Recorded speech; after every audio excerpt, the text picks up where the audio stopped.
हम पढ़ेंगे chapter third. Chapter third मेरा क्या है, दो चर वाले रैखिक समीकरण यानी linear equation in two variable. कौन सा क्वेश्चन पढ़ेंगे, तो लघु उत्तरीय प्रश्न पढ़ेंगे, शॉर्ट आंसर टाइप क्वेश्चन। यानी मेरा जितना भी बिलियन गाइड का लघु उत्तरीय प्रश्न है वो सारे प्रश्न को हम सब पढ़ेंगे। पहला प्रश्न मेरा क्या है, 6x + 3y = 6xy तथा दूसरा समीकरण क्या है, 2x + 4y = 5xy। आइए देखिए इसको, क्या है समीकरण फर्स्ट है 6x + 3y = 6xy, समीकरण फर्स्ट यही है ना हमारा। समीकरण सेकंड क्या है, 2x + 4y = 5xy, समीकरण सेकंड। हम चैप्टर जब स्टार्ट किए थे दो चर वाले रैखिक समीकरण में, तो सब चीज के बारे में बताए थे कि दो चर किसको कहते हैं, रैखिक किसको कहते हैं और समीकरण किसको कहते हैं, तो आप लोग को पता होगा। तो अब इसको हम डायरेक्ट सॉल्व करते हैं। चलिए, हम बताए थे दो चर को अगर सॉल्व एक्स वाई का मान निकालने के लिए पहले इक्वेशन को हम क्या करते हैं, इक्वल करते हैं। यानी पहले अगर हमको एक्स का मान निकालना हो तो हम वाई को हम क्या करेंगे, इक्वल। अगर हमको वाई को मान निकालना हो तो किसको इक्वल करेंगे, एक्स को। तो हम कर देते हैं एक्स को इक्वल। एक्स को इक्वल करने के लिए क्या होता है, नीचे वाले को ऊपर से गुना होता है और ऊपर वाले को नीचे से गुना होता है। 6 है ना, 6 यही है ना, किसी को दिक्कत नहीं। चलिए गुना करते। अब ये 2 जो है ये सिर्फ एक्स के लिए है कि सबों के लिए है, किसके लिए है, सबों के लिए है ना। तो चलिए 2 में अगर हम 6 से गुना करते हैं तो 6 2 जा 12x होगा कि नहीं, होगा। प्लस 3 में 2 से करते हैं, 3 2 जा 6y बराबर 6 में 2 से करते हैं यानी 12xy। किन्हीं को दिक्कत नहीं। तो 6 में अगर 2 से करेंगे तो क्या हो जाएगा, 12x प्लस 4 में 6 से करेंगे तो क्या हो जाएगा, 24y बराबर 5 में 6 करेंगे तो 30xy। किन्हीं को दिक्कत, सबको समझ में आया। अब क्या करेंगे हमको कभी भी कोई नंबर माइनस और प्लस में कटता है ना, तो देखिए तो सारा तो मेरा प्लस प्लस में दिख रहा है, तो हमको इसको क्या करना पड़ेगा, चिन्ह चेंज करना पड़ेगा। तो चिन्ह चेंज करने के लिए जहां प्लस रहेगा वहां माइनस लगाएंगे, जहां प्लस है माइनस, प्लस है तो माइनस। किन्हीं को दिक्कत नहीं। देखिए तो ये प्लस और माइनस कट गया, किन्हीं को दिक्कत। अब है यहाँ 24y और क्या है, प्लस में है 6y, यानी माइनस में 24 है ना, और यहाँ 6 प्लस में है, यानी 24 में से 6 जाएगा तो कितना बचेगा, 18y। प्लस में कि माइनस में, माइनस में। क्यों, क्योंकि माइनस की संख्या क्या है, ज्यादा है, बराबर। अब क्या है 30 में से 12 घटेगा ना, तो 30 में से 12 घटेगा तो मान लीजिए 10 में से अगर 2 जाता है तो क्या बचेगा, 8, और 2 में से 1 जाएगा तो क्या बचेगा, 1, यानी x और y। लेकिन 30 ज्यादा यानी माइनस की संख्या ज्यादा है तो माइनस दे दें। किन्हीं को दिक्कत, सभी बच्चों को क्लियर है।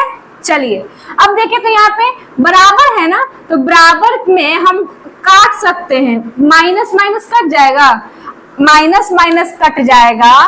तो हम यहाँ पे देखें तो मेरा y भी कट रहा है, यहाँ पे भी y कट रहा है ना, तो y कट गया और यहाँ पे क्या बच गया मेरा 18 बराबर 18x, यही बचा ना। तो हमको किसका मान निकालना रहता है, x का। तो हम लिखते हैं 18x बराबर 18, तो x का मान निकालना है तो 18, ये इसके इनटू में है तो नीचे क्या में चल जाएगा, डिवाइड में जाएगा ना। तो ये कितने बार में कट गया, 1 बार में, यानी x का मान बोले तो मेरा कितना आ गया, 1। किन्हीं को दिक्कत, सबको समझ में आया। चलिए अब y का मान निकालने के लिए हम क्या करेंगे, समीकरण फर्स्ट में किसका मान रखने पर, x का मान रखने पर। तो समीकरण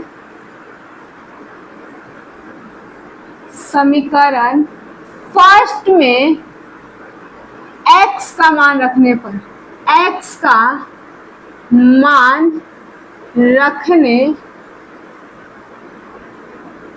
पर, यही ना, यही होगा ना। तो समीकरण फर्स्ट मेरा क्या है बता दो, समीकरण फर्स्ट क्या है? समीकरण फर्स्ट है 6x प्लस 3y बराबर 6xy। यही है ना बच्चा, यही है ना समीकरण फर्स्ट, किन्हीं को दिक्कत नहीं। तो 6 इंटू एक्स का मान कितना है मेरा 1, तो x की जगह पे 1 प्लस 3y बराबर 6 गुना x का मान 1 इंटू वाई। यही है ना, किन्हीं को प्रॉब्लम नहीं ना। चलिए तो 6 में 1 से करेंगे तो 6 प्लस 3y बराबर, अगर 6 में 1 से गुना करते हैं तो 6 और 6 में y से करेंगे तो क्या हो जाएगा 6y। किन्हीं को दिक्कत नहीं। चलिए तो क्या हो जाएगा 3y प्लस में इधर आएगा तो माइनस में 6y होगा ना। अभी प्लस में है, उधर जाएगा तो माइनस में होगा कि नहीं, होगा कि नहीं होगा। तब देखिए तो घटाइए तो क्या हो जाएगा, यानी 6 में से अगर मेरा 3 जाता है तो क्या बचेगा, क्या बचेगा 6 में से 3 जाता है तो मेरा बचेगा 3y बराबर क्या चीज है माइनस में। अब यहाँ क्या है -6, यही है ना, किन्हीं को दिक्कत नहीं। देखिए तो माइनस से माइनस मेरा कट गया ना, माइनस से माइनस मेरा कट गया, तब हमको किसका मान निकालना है y का। तो y का मान निकालने के लिए 6 अभी प्लस में इंटू में नीचे आएगा तो डिवाइड में, तो 3 के टेबल में 6 कितने बार में आता है 2 बार में, यानी y बराबर क्या आ गया मेरा 2। किन्हीं को दिक्कत, सबों को समझ में आया, किन्हीं को प्रॉब्लम नहीं ना। तो यानी मेरा x का मान बोले तो 1, y का मान बोले तो 2, आंसर क्लियर ना, नोट कर लीजिए।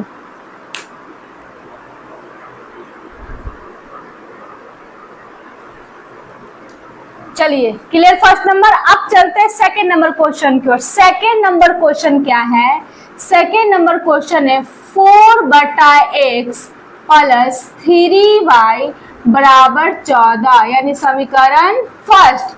समीकरण सेकंड मेरा क्या है 1 मिनट, समीकरण सेकंड मेरा क्या है 3/x माइनस 4y बराबर 23, यही है ना मेरा समीकरण सेकंड। चलिए आपको अगर मन हो तो आप इसको पहले अच्छे से सजा सकते हो, यानी इसके नीचे 1 दे दें, इसके नीचे 1 देंगे, अरे यार बक।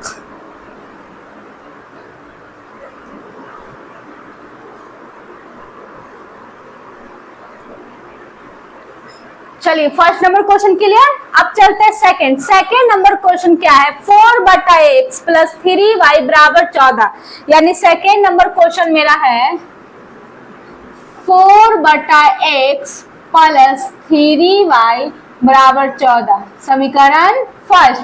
समीकरण सेकंड है 3/x माइनस 4y बराबर 23, समीकरण सेकंड क्लियर। अब इसको कर देना, गुना कर देते हैं क्या, नीचे वाले को ऊपर से, ऊपर वाले को नीचे से। तो क्या कर देंगे 3/1 से गुना कर देते हैं, इसको कर देते हैं 4/1 से, क्लियर ना। चलिए तो 3 में हमको 4 से इंटू करना है, तो 3 में 4 से इंटू करेंगे तो क्या होगा मेरा 12, तो लिख दें 12/x, x में 1 से करेंगे तो x ही होगा ना, प्लस अब 3 में 3 से करेंगे तो 9y या 1 का उतना वैल्यू नहीं आएगा, छोड़ देंगे, ठीक है।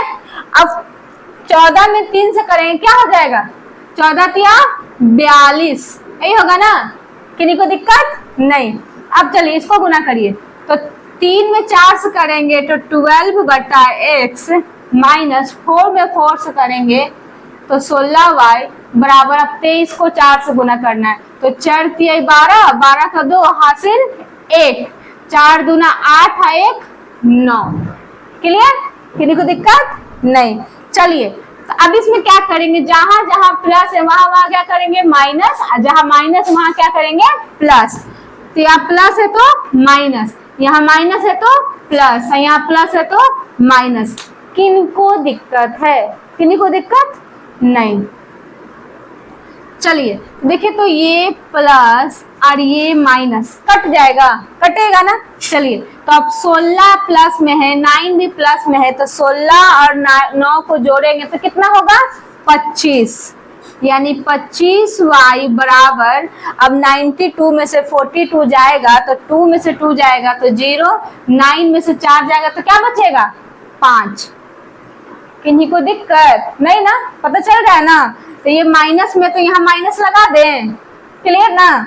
तब y का मान बोले तो क्या हो जाएगा -50/25 होगा कि नहीं। तो 25 के टेबल में 50 कितने बार में आता है 2 बार में, तो y का मान मेरा आ गया -2। किन्हीं को दिक्कत, सबको समझ में आया y का मान कैसे आया। चलिए अब निकालते हैं हम x का मान। तो x का मान निकालने के लिए हम क्या करेंगे, x का समीकरण फर्स्ट में किसका मान रखने पर, समीकरण फर्स्ट में y का मान रखने पर, y का मान रखने पर समीकरण फर्स्ट क्या है बताइए। तो समीकरण फर्स्ट मेरा यही वाला है ना। तो समीकरण फर्स्ट है मेरा 4/x प्लस 3y बराबर 14, यही ना समीकरण फर्स्ट। तो समीकरण फर्स्ट में हमको किसका मान रखना है, समीकरण फर्स्ट में हमको मान रखना है y का।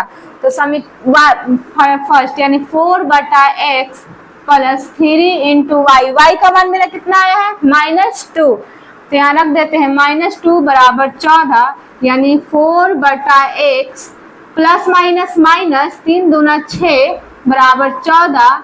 अब 4 बटा क्या हो जाएगा x बराबर 14, ये माइनस उधर जाएगा तो प्लस, यानी 4/x बराबर, इसको स्क्वायर कर देंगे तो क्या हो जाएगा 20 हो जाएगा ना।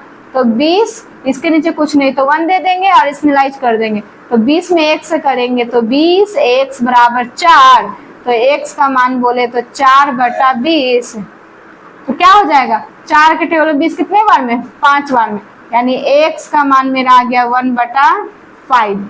किन्हीं को दिक्कत, सबको समझ में आया। चलिए y का मान आ गया मेरा -2 और x का मान आ गया मेरा -5, यही आंसर हो गया, नोट कर लीजिए।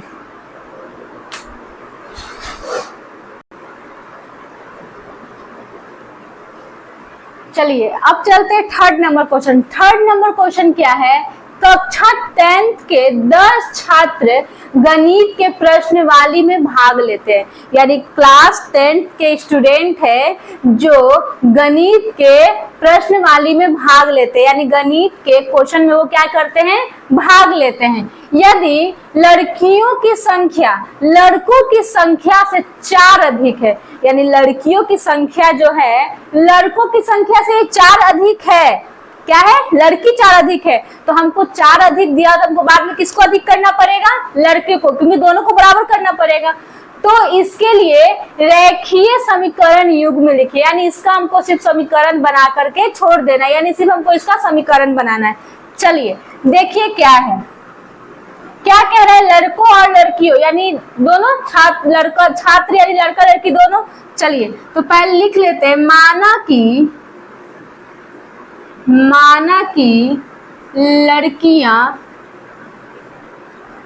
लड़कियों की संख्या बराबर क्या x, मान सकते हैं ना।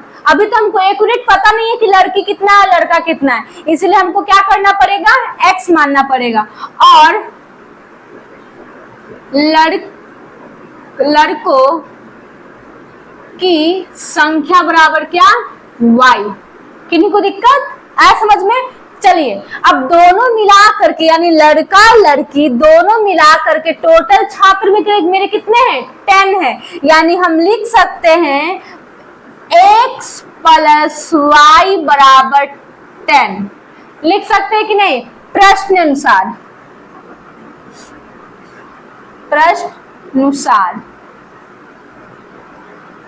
प्रश्न अनुसार यानी x प्लस वाई बराबर कितना 10 होगा ना, क्योंकि लड़का और लड़की टोटल दोनों का योग बोल रहा है कितना 10, यानी ये हो गया मेरा समीकरण फर्स्ट। किन्हीं को दिक्कत नहीं। अब समीकरण सेकंड क्या कह रहा है, यदि लड़कियों की संख्या लड़कों की संख्या से 4 अधिक है, यानी लड़की है और बराबर लड़का है, यानी लड़कियों की संख्या जो है लड़कों की संख्या से पहले से ही कितना अधिक है 4 अधिक है, तो ये 4 अधिक है तो इसको भी 4 अधिक करना है ना, यानी 4 अधिक इसमें कर दे हम।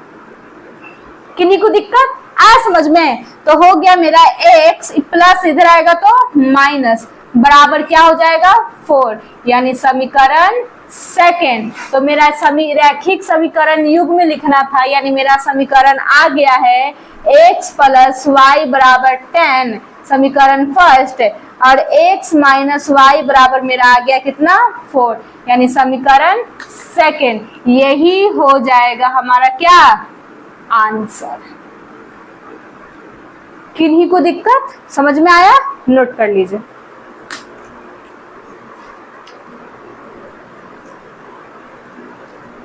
चलिए अब क्वेश्चन 4। क्वेश्चन 4 क्या है, रैखिक समीकरण युग्म दिए गए स्थिति में लिखे, यानी रैखिक समीकरण इसका भी हमको लिखना है। क्या है, 5 पेंसिल और 7 पेन की कुल कीमत 50 रुपया है, परंतु 7 पेंसिल और 5 पेन की कुल कीमत कितना है 46 रुपया। यानी हमको पहले पेंसिल और पेन कितना ये हमको नहीं पता, तो लिखेंगे माना कि पेंसिल की संख्या बराबर क्या x मान सकते हैं ना। चलिए माना कि किसका बराबर, पेन बराबर, यानी पेन की संख्या बराबर हम मान सकते हैं क्या y। किन्हीं को दिक्कत नहीं ना। चलिए अब क्या बोल रहा है 5 पेंसिल ना, यानी हम प्रश्न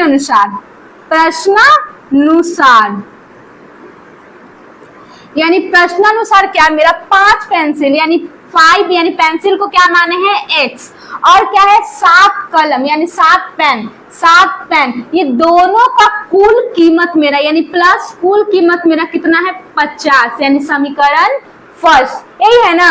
अब क्या कह रहा है, परंतु 7 पेंसिल और 5 पेन की कुल कीमत कितना है 46, यानी क्या कह रहा है 7 पेंसिल और कितना पेन 5 पेन की कुल कीमत, यानी दोनों का कुल कीमत ना, कुल कीमत कितना है 46, समीकरण सेकंड। यही ना होगा। तो हमको लिखना क्या था, समीकरण ही लिखना था, तो हो गया मेरा यही मेरा क्या हो जाएगा आंसर, मेरा समीकरण हो गया।